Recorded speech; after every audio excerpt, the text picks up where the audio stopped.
नमस्कार दोस्तों, स्वागत है आपका YouTube चैनल एबी टेक में और मैं हूं बुजेन। दोस्तों आज हम बात करने वाले हैं उन खबरों के बारे में जो प्रमुख समाचार पत्रों में छाई हुई हैं। दोस्तों यहां पर हम बात करेंगे 69,000 भर्ती की जो चल रही है उसके मूल फाइल में छेड़छाड़ की आशंका हुई है और यहां पे फॉरेंसिक लैब में जांच होने की पूरी संभावना है। इसके साथ ही दोस्तों 69,000 शिक्षक भर्ती में पद बढ़कर 91,000 हो सकती हैं और जो अगली अपडेट है वो 68,500 वालों की 2 दिन में नियुक्ति प्रक्रिया शुरू होगी। और इसके साथ ही दोस्तों जो 68,500 शिक्षक भर्ती में पुनर्मूल्यांकन में फेल हो गए हैं उन अभ्यर्थियों की 100% नौकरी जाएगी। साथ ही साथ दोस्तों बीएड कोर्स अब 4 साल का हो जाएगा और पुलिस भर्ती 2018 का रिजल्ट घोषित हो चुका है। दोस्तों ये सारी न्यूज आपको इस वीडियो में डिटेल से जानने को मिलेंगी। तो दोस्तों चलिए देर ना करते हुए शुरू करते हैं आज का वीडियो। और वीडियो शुरू करने से पहले एक छोटे से गुजारिश, अगर आपने हमारा चैनल सब्सक्राइब नहीं किया हुआ है और इसी तरीके रोजगार से रिलेटेड आप न्यूज़ पाना चाहते हैं तो हमारे चैनल को अभी सब्सक्राइब करके बेल निशान दबा लीजिए। साथ ही साथ दोस्तों इस वीडियो को ज़्यादा से ज़्यादा लाइक और शेयर भी करें जिससे सभी को ये न्यूज़ पता चल पाए। तो दोस्तों चलिए शुरू करते हैं इसका वीडियो। दोस्तों जो पहली खबर वो आप देख सकते हैं, शिक्षक भर्ती की फाइल में छेड़छाड़ की आशंका। 69,000 शिक्षक भर्ती मामले में हाईकोर्ट ने सरकार से मांगा जवाब। अब पूरी न्यूज नीचे देख लेते हैं। इलाहाबाद हाईकोर्ट की लखनऊ खंडपीठ ने प्रदेश के प्राथमिक विद्यालयों में 69,000 शिक्षकों की भर्ती मामले में सरकार से स्पष्टीकरण तलब किया है। सोमवार को यह सफाई भर्ती परीक्षा के अर्हता अंक सोमवार को यह सफाई भर्ती परीक्षा के अर्हता अंक तय किए जाने संबंधी सरकारी आदेश की मूल पत्रावली देखने के बाद मांगी गई। अदालत ने कहा कि इस फाइल की जांच के लिए फॉरेंसिक विशेषज्ञों की मदद लेने पर विचार किया जा सकता है। मामले में अगली सुनवाई 20 फरवरी को होगी। दोस्तों मैंने कल ही वीडियो में आपको बता दिया था कि शिक्षक भर्ती की अब अगली डेट 20 फरवरी को लग गई है। तो यहाँ पर पूरा मामला क्या, नीचे देख लेते हैं। पूरा मामला यहाँ पे दिया गया है। न्यायमूर्ति राजेश सिंह चौहान की एकल पीठ ने इस फाइल के अवलोकन के दौरान पाया कि पेज नंबर 42 के ऊपर पेज नंबर 43 चिपकाया गया है, जबकि पेज नंबर 42 पर दर्ज नोटिंग उस पर दूसरा पेज चिपका होने की वजह से पढ़ने में नहीं आ रहा था। इस पर कोर्ट ने कहा कि वो जानना चाहता कि आखिर पेज नंबर 42 पे क्या लिखा है। साथ ही अदालत ने फाइल में छेड़छाड़ किए जाने का संदेह जताते हुए राज्य सरकार के अधिवक्ताओं से इस बाबत पूछा तो उन्होंने किसी प्रकार की छेड़खानी से इनकार कर दिया। इसके बाद कोर्ट ने कहा सरकार को एक मौका दिया जाता है, अगली सुनवाई के दौरान इसका स्पष्टीकरण पेश करें। अदालत उसी दिन इस फाइल के सिलसिले में फॉरेंसिक विशेषज्ञों की मदद लेने पर विचार कर सकती है। बता दें कई याचिकाओं की ओर से कोर्ट में दलील दी गई कि सरकार ने परीक्षा के अर्हता अंक तय करने में जरूरी प्रक्रियाओं का पालन किए बगैर शासनादेश जारी कर दिया। इस पर कोर्ट ने राज्य सरकार से अर्हता अंक तय किए जाने के फैसले वाली मूल फाइल को पेश करने का आदेश दिया था। यहाँ पर याचियों की ओर से कोर्ट में दलील दी गई थी कि राज्य सरकार ने अर्हता अंक तय करने वाली प्रक्रियाओं का कोई बगैर पालन किए यहाँ पे शासनादेश जारी कर दिया था। इतना कट ऑफ रहेगा 65% और 60% रहेगा।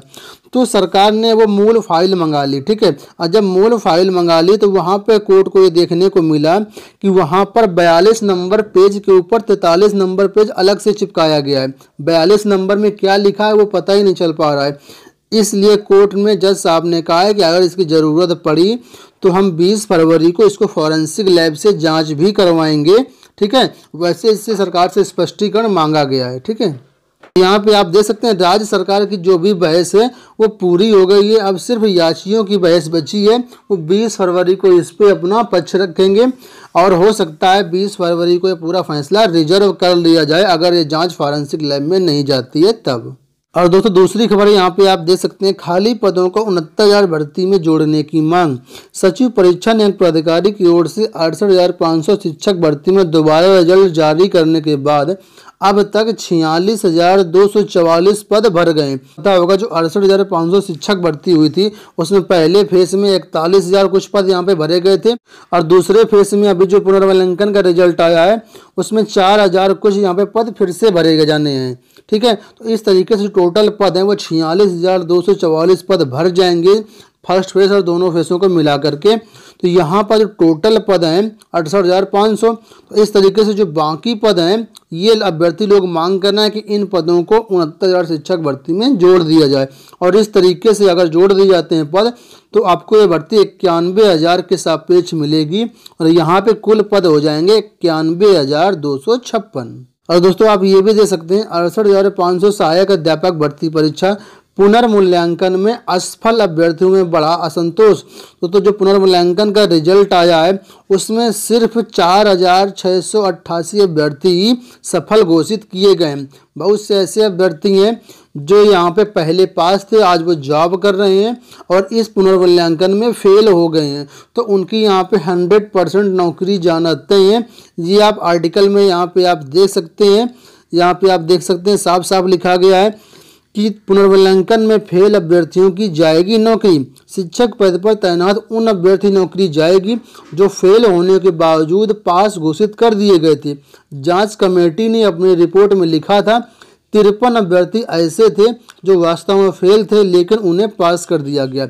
यही नहीं, इन अभ्यर्थियों को शिक्षक पद पर नियुक्ति भी मिल गई थी। सूत्रों के अनुसार इनमें से 7 अभ्यर्थियों ने पुनर्मूल्यांकन के लिए आवेदन किया था लेकिन उसमें भी फेल मिले। अब इनकी नियुक्ति निरस्त करने की कवायद भी शुरू की जाएगी।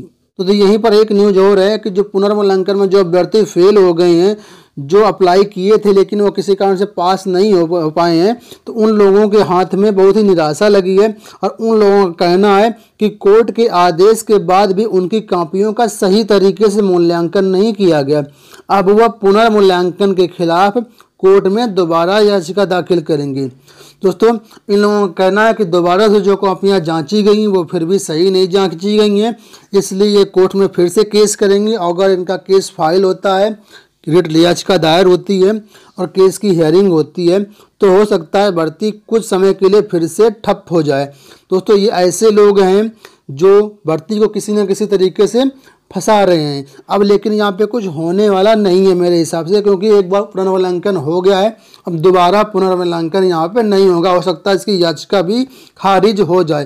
खैर हमें हमसे क्या मतलब है, जिसका जो काम है वो तो करेगा ही। आप लोग पुनर्याचिका डालें या कुछ भी डालें वो आप लोगों की इच्छा है, मुझे इस भर्ती से कोई लेना देना नहीं है। मुझे सिर्फ सिंपल सा आपको जानकारी प्रोवाइड करना है कि क्या चल रहा है यहाँ पे, ठीक है। और दोस्तों आप यहाँ पर एक खबर और देख सकते हैं, जो लोग 68,500 शिक्षक भर्ती पुनर्मूल्यांकन में पास हो गए हैं उनके लिए यहाँ पे राहत भरी खबर है। नियुक्ति 1-2 दिन में शुरू होगी। 68,500 शिक्षक भर्ती के पुनर्मूल्यांकन में सफल 4,688 अभ्यर्थियों के सहायक अध्यापक पद पर मौलिक नियुक्ति के लिए 1-2 दिन में कवायद शुरू होगी।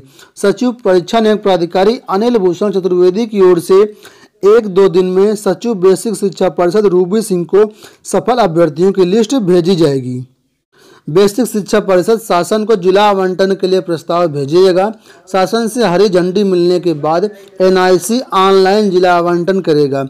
पुनर्मूल्यांकन में सफल अभ्यर्थी प्रक्रिया जल्द शुरू करने की मांग कर रहे हैं ताकि लोकसभा चुनाव की अधिसूचना जारी होने से पहले उन्हें नियुक्ति मिल जाए, नहीं तो नियुक्ति में 2 से 3 महीने का समय और लग जाएगा।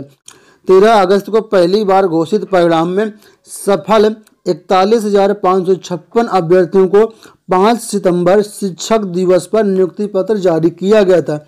अब 5.5 महीने बाद दोबारा घोषित परिणाम में सफल अभ्यर्थियों के लिए नए सिरे से प्रक्रिया यहाँ पे शुरू हो जाएगी। जो लोग शिक्षक बनना चाहते हैं और आने वाले टाइम में B.Ed करना चाहते हैं, अपने भाई बहन के लिए कराना सोच रहे हैं, उनके लिए ये न्यूज है। अगले साल से कर सकेंगे 4 वर्षीय ITEP कोर्स। बरेली 4 वर्षीय इंटीग्रेटेड टीचर एजुकेशन प्रोग्राम अगले साल से शुरू होगा। हालांकि इसके लिए B.Ed, BTC, BLED teacher education के अन्य कोर्स पर कोई प्रभाव नहीं पड़ेगा। ये कोर्स पहले की तरह ही चलेंगे। अभी तक भ्रम की स्थिति थी कि 2 वर्षीय B.Ed की जगह 4 वर्षीय IETP कोर्स चलेगा, बाकी कोर्स बंद हो सकते हैं। तो दोस्तों यहाँ पर थोड़ी सी राहत भरी खबर है कि जो कोर्स चल रहे हैं, जो B.Ed चल रहा है, जो BTC चल रहा है, जो BLED चल रहा है या बाकी टीचर एजुकेशन के जो कोर्स चल रहा है, उन पर कोई प्रभाव नहीं पड़ेगा। ये ऐसे ही चलते रहेंगे, ठीक है। ये जो नया IETP कोर्स शुरू हो रहा है ये जस्ट इंटर के बाद शुरू हो जाएगा और आने वाले 4 सालों में उसका ग्रेजुएशन भी कंप्लीट हो जाएगा और उसका टीचिंग का डिप्लोमा भी उसे मिल जाएगा। मतलब अगर आप इंटर के बाद ग्रेजुएशन करते हैं 3 साल आपका ग्रेजुएशन में जाता है, उसके बाद 2 साल आपका बीएड में जाता है, टोटल आपका 5 साल बर्बाद होते हैं। और अगर आप ये IETP कोर्स करेंगे तो 4 साल में आपका ग्रेजुएशन भी हो जाएगा और आपका बीएड भी यहाँ पे हो जाएगा। तो जो लोग डायरेक्ट टीचिंग एजुकेशन में अपना करियर बनाना चाहते हैं उन लोगों के लिए कोर्स बहुत ही अच्छा है। दोस्तों यहाँ पर एक खबर और देख सकते हैं, सिपाही भर्ती परीक्षा 2018 का परिणाम घोषित। पुरुषों में शामली के विनय मलिक ने किया टॉप, महिलाओं में बागपत की प्रिंसी को मिली पहली रैंक, जिलों में होगा मेडिकल और पुलिस वेरिफिकेशन। तो यहाँ पर पूरा दिया गया है, तो यहाँ पर पूरी न्यूज दी गई है। सिपाही भर्ती में जो इसका रिजल्ट आया सारी चीज न्यूज दी गई कि कब इसका एग्जाम हुआ था, कितने लोग SC कैटेगरी में पास हुए, कितने लोग OBC में पास हुए, कितने लोग जनरल में पास हुए, सारी न्यूज यहाँ पे अच्छे से दी गई है। आप लोग उत्तर प्रदेश पुलिस की वेबसाइट में जाकर के अपना रिजल्ट जाकर के चेक कर लें। तो दोस्तों यही आज की प्रमुख अपडेट थी। आज आपको वीडियो अच्छा लगा होगा। अगर दोस्तों आपको वीडियो अच्छा लगा है तो वीडियो को लाइक कर दीजिए और अगर आप चैनल में पहली बार हैं, अभी तक चैनल सब्सक्राइब नहीं किया हुआ है तो इसी तरह की महत्वपूर्ण अपडेट पाने के लिए हमारे चैनल को सब्सक्राइब करके बेल निशान दबा लीजिए। अगर आपका कोई क्वेश्चन है तो नीचे कमेंट कर सकते हैं हमें। तो दोस्तों आज की वीडियो में इतना है, फिर मिलते हैं किसी नए वीडियो में, तब तक के लिए bye bye, take care, thanks for watching.